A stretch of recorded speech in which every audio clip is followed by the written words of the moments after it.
practice today? We had a good go today. We had a double yesterday, and I think anytime you follow a double, you're always a little bit concerned about how they're going to come out, but really gave us a great effort today. We got a lot of good work.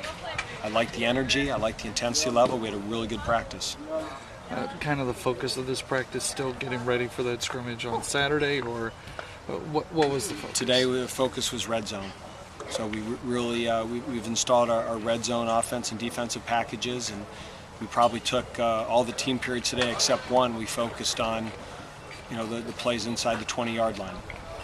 Will you talk a little bit about the receiver situation? The other day you mentioned that if I asked you who your starters were going to be for Florida, you wouldn't know. I still have no idea. We don't have a starter at any position, and and part of that's a positive and part of that's a negative. And we really have probably 6 to 8 guys that I think are playable. I mean, Sean Joplin and Chris Gallen and Jerron Stokes and Heath Jackson and Hervé Kobe and Travis Green and Ryan Burbrink and Bart Tansky, and all those guys are doing good things. And I don't know until we get to the scrimmages, we let guys just play 10, 15 consecutive plays if we're going to really see a guy that starts separating himself from the rest. So right now those guys are all playable. If we were playing tomorrow, they'd all play.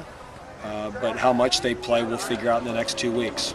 You mentioned it's both good and bad. It's good because... It is good because I think the overall talent and overall depth we have at the position is better than we've ever had.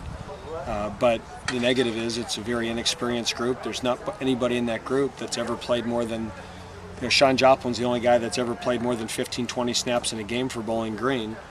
And, it's good to have depth, but I think it's also a position that you'd like 1 or 2 guys to emerge and become your go-to guys. We've had that here the past 3 years with Freddie Barnes and Kamar Jordan, and that guy hasn't risen up yet for us. But when you start going 2, 3, 4, 6, 7, and 8, that's as much depth as we've ever had here, and that's really helped us on special teams.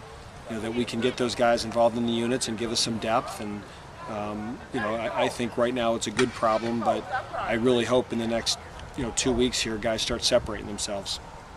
Very good.